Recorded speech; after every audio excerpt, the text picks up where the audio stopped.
9 de la mañana con 8 minutos, estamos aquí en Ampliación de Noticias, Fernando Carballo, Carlos Villarreal y quien habla Mónica Delta, para comentar con ustedes los diversos ángulos, no solamente de la información y del análisis, y ahora vamos a ir directamente a un tema que es sumamente importante, que es un tema que está dentro de nosotros. Según la OPS, la pandemia ha provocado a nivel mundial una crisis en la salud mental. Si ya vivíamos tiempos aprensivos a propósito de estrés y circunstancias difíciles, porque el mundo cambiaba mucho, lo que ha pasado desde hace 5 meses en el Perú y en el mundo ha sido pues una revolución interna, emocional, que nos desafía todos los días. Y estamos ahora en contacto con el doctor en medicina, especialista en psiquiatría, Humberto Castillo, para hablar de este tema. Él es director del Instituto Nacional de Salud Mental Honorio Delgado Hideyo Noguchi. El desafío no solamente es emocional, se han generado una cantidad de miedos personales, incertidumbre, tristeza. No sabemos exactamente qué puede pasar. La falta de contacto físico, la falta del abrazo, hablaba de esto hace muy poco, en un momento que estuve por varios meses con mi hija aquí en el Perú, me dijo, mamá, necesito que me des un abrazo. Y esas situaciones nos colocan a todos en un estado emocional muy, pero muy específico. Y si a eso le agregamos la carencia y la dificultad, muchísimo mayor. Doctor, en general, ¿cómo podemos describir lo que estamos viviendo por dentro los peruanos en este momento? Doctor Castillo, bienvenido. Sí, Mónica, buenos días. Creo que es importante tomar conciencia de que esta es una situación nueva, difícil, intensa, extensiva para muchas personas. Y entonces ante eso las personas tenemos que adaptarnos a nuevas formas de vivir, nuevas formas de relacionarnos, nuevas formas de estar en la vida. Y esta adaptación siempre tiene una dimensión emocional. Es más, las emociones son el instrumento principal que tenemos los seres humanos para adaptarnos a nuevas situaciones. Entonces, todas las personas estamos experimentando emociones diferentes. Pero estas emociones son al menos de 3 tipos, ¿no? Unas emociones que nos alertan, que nos instruyen para la adaptación, para el cambio. Entonces, en ese sentido, hay una inteligencia emocional que hace que te instruye para adaptarte. Por ejemplo, para cuidarte, para protegerte, para ponerle más empeño a una cosa, para ponerle atención a otras. Entonces, hay emociones. Eso se puede experimentar como preocupación, como un poco de ansiedad, digamos, de estrés. Pero también estas emociones, en ocasiones, van fallando en su capacidad de adaptarte. Y lejos de adaptarte, la emoción te instruye, más bien, por ejemplo, para desafiar, o te instruye, por ejemplo, para recluirte. Y entonces ahí estamos hablando de que las emociones son desadaptativas. Y un tercer grupo es cuando ya la experiencia emocional es tan intensa que te quiebra tu propia estructura, tu patrón de respuestas emocionales. Y entonces ya empiezan a aparecer síntomas. O sea, la propia emoción se produce en un daño. O sea, ya la emoción no está sirviendo para adaptarnos, sino más bien la propia emoción ya está generándote un sufrimiento adicional. Entonces es importante manejar esas 3 dimensiones. Cuando las confundimos, estamos en problemas porque cada una requiere diferente forma de intervención. Claro que sí, lo hemos comprendido, doctor Castillo. Quisiera vincular esta visión suya de las 3 modalidades diferentes de emociones con la práctica concreta de las familias ante algunas circunstancias que se presentan. Por ejemplo, la del duelo. Cuando hay una muerte en una familia y los familiares no pueden ni acompañar a morir, ni acompañar a ser exhumados los restos. Sí. Esto es una situación totalmente inédita y yo quisiera que nos transmita la experiencia profesional que usted debe tener con casos como esto. ¿Qué es lo que recomienda de acuerdo a las edades frente a la emoción, para regresar a su tema, que produce una experiencia de este tipo, la muerte en las condiciones actuales de extremo distanciamiento entre las personas? Sí, Fernando, digamos, la muerte siempre es una experiencia singular, intensa, significativa para las personas. Y las personas, las familias, los colectivos y la sociedad en general hemos ido diseñando, construyendo mecanismos para que nos adaptemos a la muerte. Y parte de esos mecanismos han sido o son estos rituales en torno a la muerte, en torno al cuerpo del fallecido, en torno a la presencialidad y al contacto físico de los deudos de las personas para quienes la muerte fue significativa. Sin embargo, ese es muy importante, pero ese es un mecanismo de los posibles mecanismos que puede construir el ser humano para adaptarse a estas pérdidas que además pero o sea, lo que a mí me parecería interesante, porque es para el consejo de la gente, es qué se debe hacer para cerrar ese capítulo, porque el duelo tiene una misión emocional y además cultural, ¿no? O sea, ¿qué hacer frente a quien no puede despedir a su muerto? Mira, la gente lo está haciendo, ¿no? Creo que estamos aprendiendo ahora mucho de la propia gente. Nosotros al principio, por ejemplo, pensábamos que esto sería como imposible de manejar, ¿no? Pero lo que hemos ido descubriendo es que las personas y los grupos han ido inventando formas de calmar y adaptar sus duelos. Por ejemplo, todos sabemos de estas estrategias virtuales de encuentro entre las personas que en muchas ocasiones tienen la misma fuerza que un encuentro presencial. Incluso, por ejemplo, el hecho de que antes las personas que perdían un familiar y personas que por AOV, por migración, por ejemplo, se encontraban muy lejanos y experimentaban situaciones emocionales muy complejas, porque todos estaban en el ritual presencial y ellos estaban excluidos, ahora se pueden incluir. O sea, también hay algunos elementos en los que las nuevas formas de vivir el duelo están ayudando, porque no debemos perder de vista que lo esencial no es el procesamiento emocional, y la forma como se da este procesamiento las formas pueden variar. O sea, lo importante es poder asumir la muerte. Lo importante es poder compartir, expresar los sentimientos, las emociones que genera, e ir construyendo colectivamente una forma de ubicar la muerte de la persona en nuestra vida cotidiana, en nuestra nueva vida cotidiana.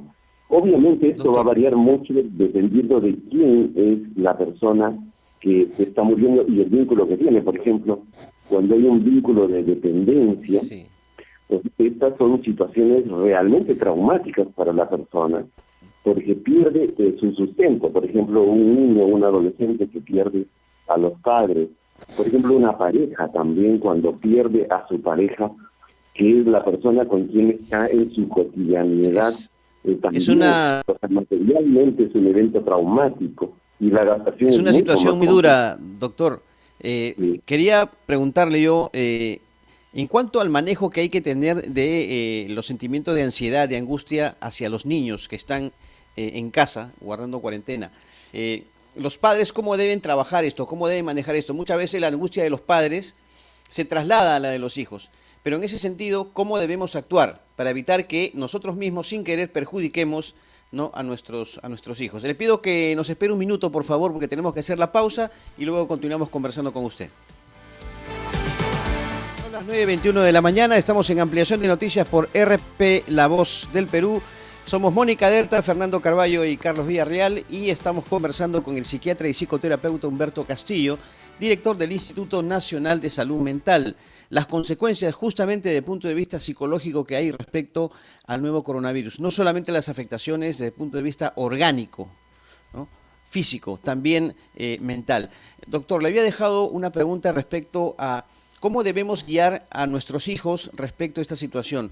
Esta ansiedad que quizás muchas veces nosotros sin querer pasamos a ellos, ¿no? La angustia que sentimos por X motivos. Pero en ese tema, ¿cómo debemos manejarlo para evitar que nuestros hijos sean también afectados?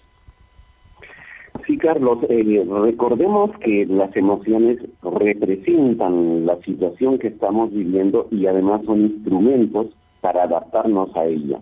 Entonces los niños también tienen emociones, solamente que los niños, digamos, van a tomar mucha información del entorno, de lo que va pasando en la ciudad, en el país, en el mundo, a través de las reacciones de sus padres.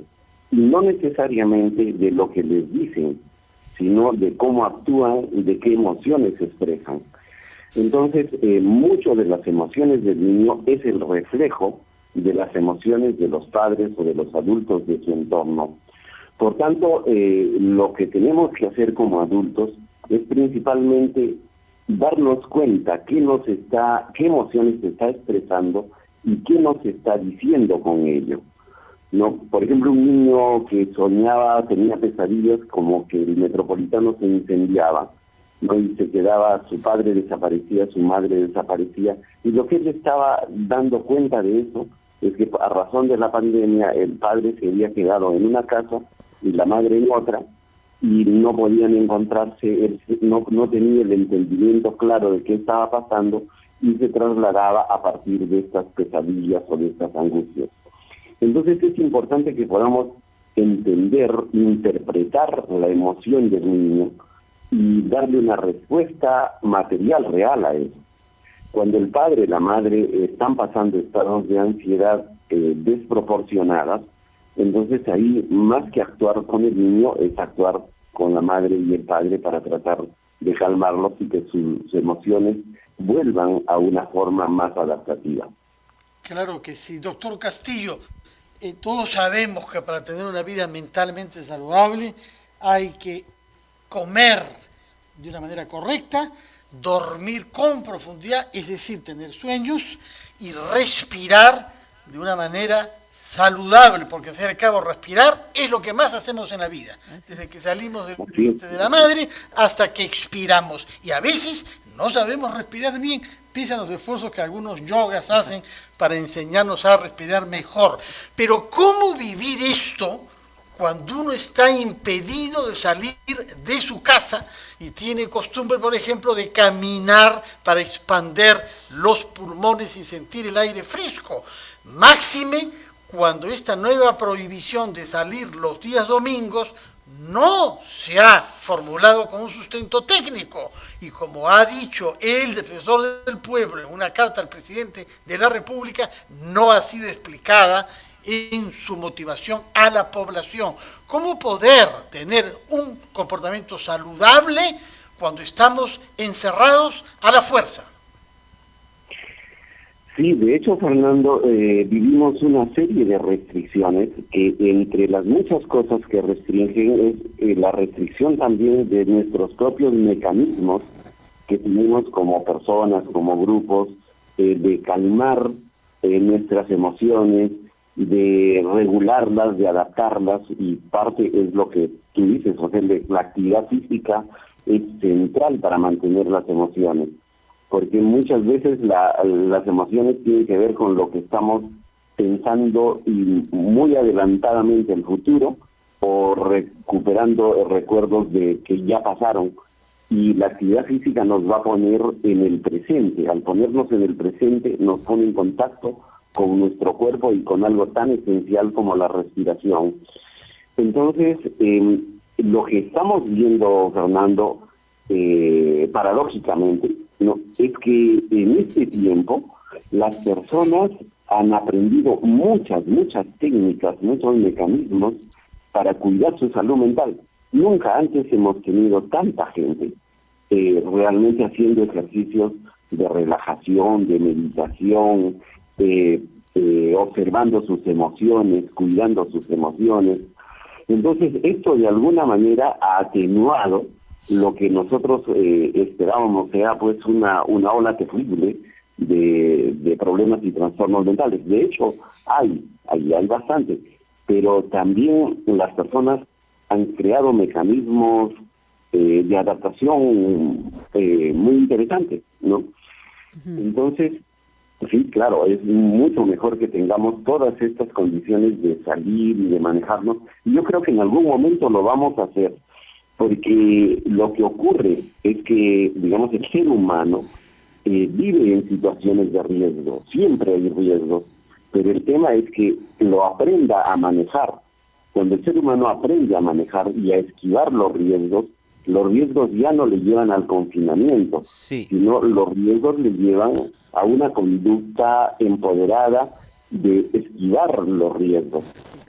Este riesgo es un tremendo desafío, ¿no? O sea, el riesgo que estamos viviendo hoy es tremendo desafío. Así es, claro, sí, de hecho, es un riesgo muy grande y creo que eso es lo que nos está llevando a todas estas restricciones, ¿no?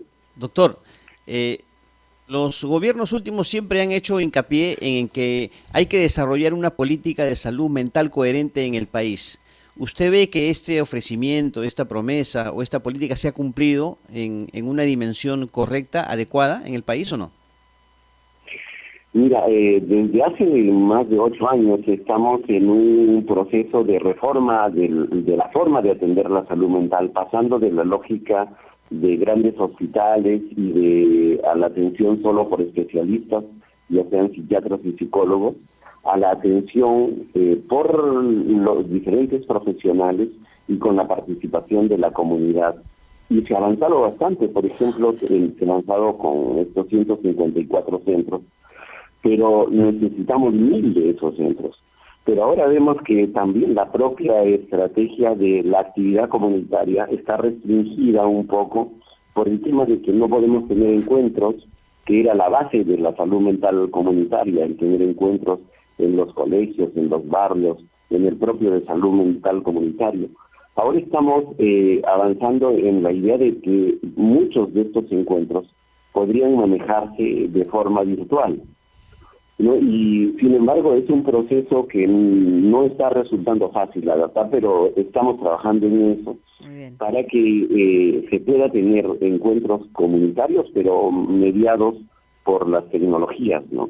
Que esa sería la herramienta espectacular. Muchos de nosotros hemos podido seguir talleres, no solamente de psicología, de sociología, de cultura, de lo que fuera, a través de esta herramienta, y la verdad que sirve muchísimo. Doctor Humberto Castillo, muchísimas gracias por estar en Ampliación de Noticias. Tenemos que ir a una pausa y regresamos con más.